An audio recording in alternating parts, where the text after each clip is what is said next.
You know, the reality that you're looking at right now is not the truth of where you're going. It's the physical expression of what you've been thinking, what you've been feeling, expecting, and doing in the past. So your bank balance, what it really is just old evidence. Your current income is old evidence, and your present results are old evidence as well. Now, they're the result of a previous state of mind. They're also the result of a previous self-image and previous decisions that you've made in the past. So when you look at your current reality and allow it to tell you what is possible next, what you're really doing is you're allowing the past to control your future. That is why you keep repeating the same results over and over again. You look at what's already manifested, react emotionally to it, think more thoughts that match it, take more actions from the same emotional state, and then create another version of the same reality. And you call it being realistic. But what you're actually doing is remaining loyal to the past. You say you want more money, more freedom, a better home, a stronger business, more time with your family, and a life that finally reflects your potential. But the moment your current circumstances contradict that vision, what do? You abandon it. You look at the bank account and return to fear.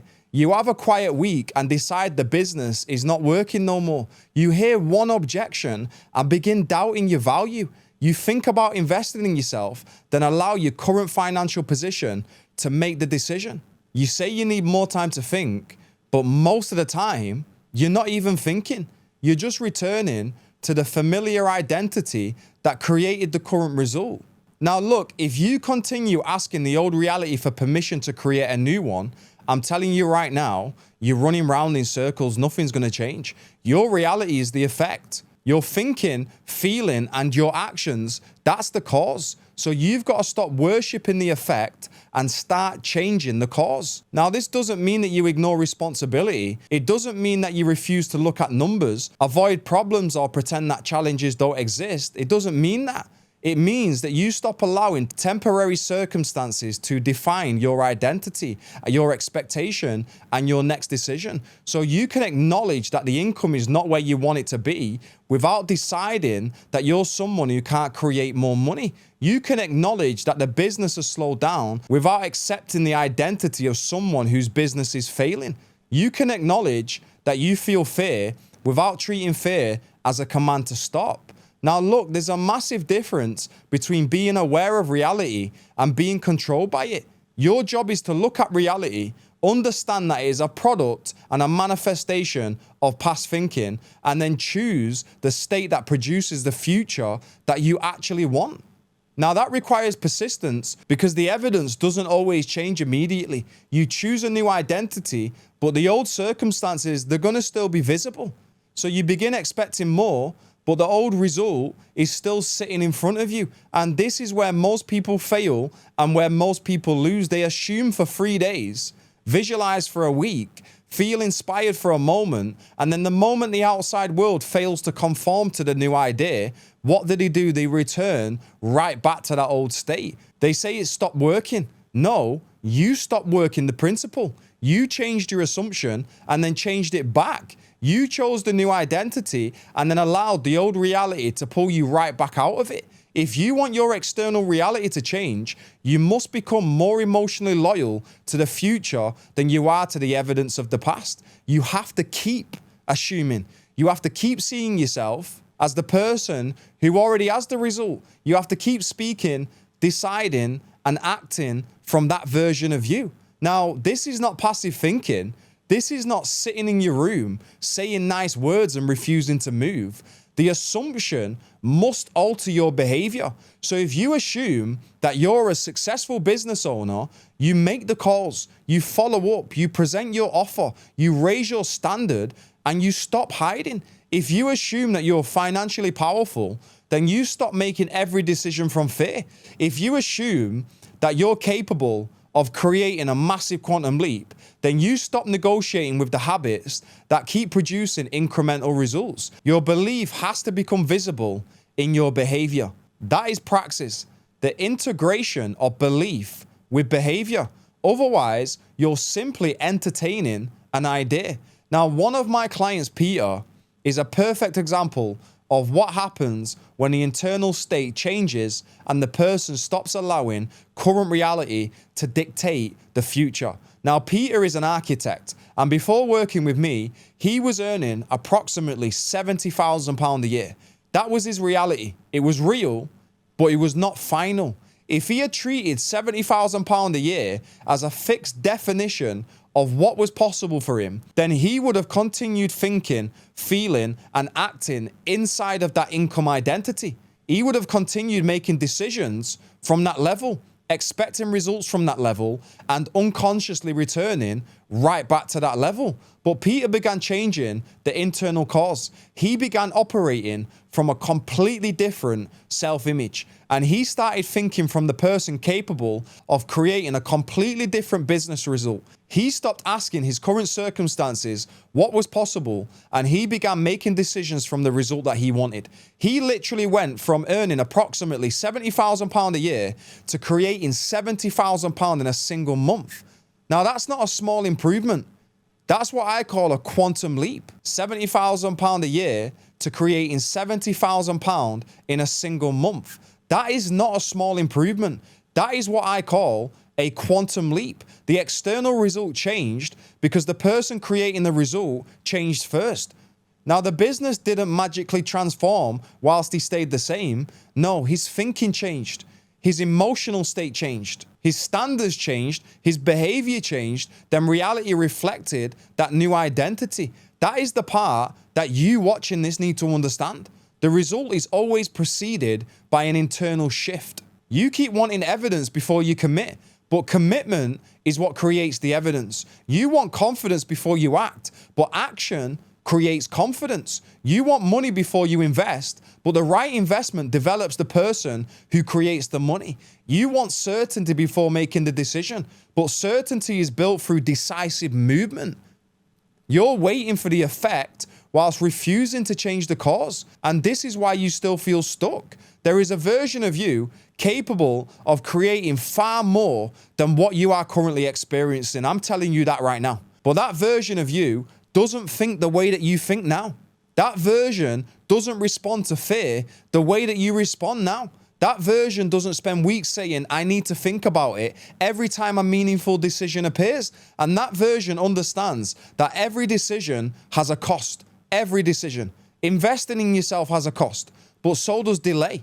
Working with a specialist has a cost, but so does spending another 5 years trying to figure everything out alone. Taking action has a cost, but so does living with the frustration of knowing that you're capable of more and continuing to produce the exact same result. So you're going to pay either way.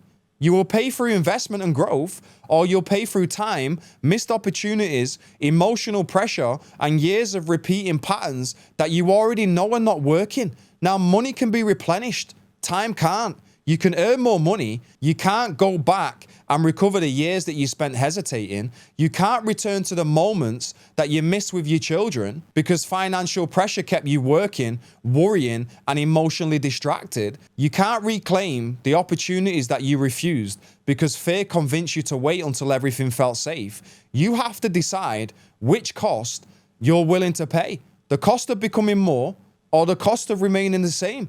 Now, I know what it feels like to look at reality and see every reason to hold back. I was earning approximately £15,000 a year. I was more than financially restricted. I was unable to do many of the things that I wanted to do with my children, and my circumstances gave me a perfect argument for staying where I was. I had to stop asking the £15,000 a year version of me to approve the future that I wanted. I had to make decisions from the person that I intended to become. And that is why I invested in mentorship. That is why I placed myself around people who could expand my thinking. That is why I stopped believing I had to figure everything out alone. Trying to do everything yourself sounds independent, but it often becomes the slowest and most expensive route. You repeat mistakes that someone else could help you identify immediately. You spend months learning something a specialist can show you in one conversation. You lose years to patterns that you can't see because you're inside of them. The right guidance collapses time.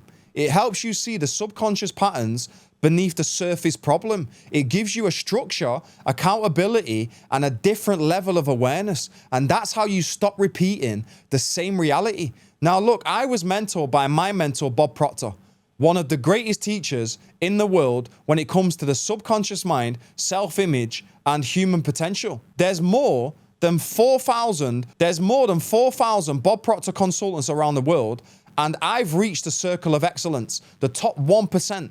Now, there's only around 40 consultants that have reached that level. I'm telling you right now, you don't get there by being average at what you do. You don't get there by simply memorizing information.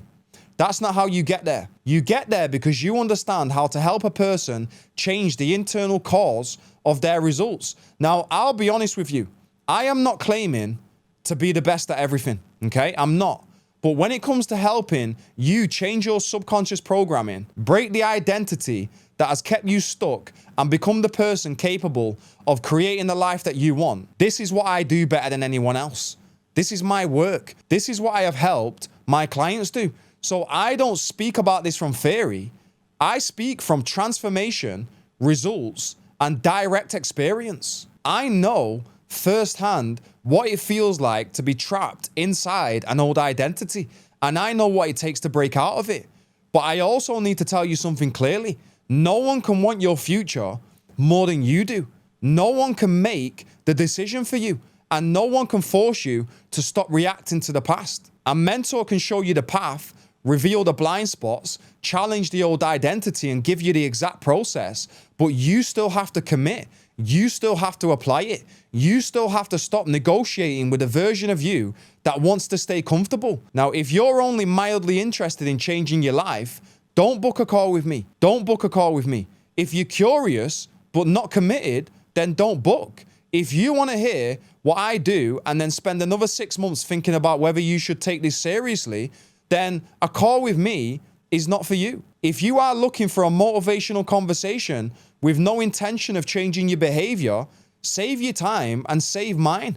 But look, if you're genuinely serious about taking a quantum leap, if you're done allowing your current reality to dictate your future, and if you're ready to change the identity that's controlling your income, decisions, and actions, then book a call. Now, this call is for the person who knows there's more available, who is tired of repeating the same patterns, and who is ready to be challenged, coached, and supported at a higher level.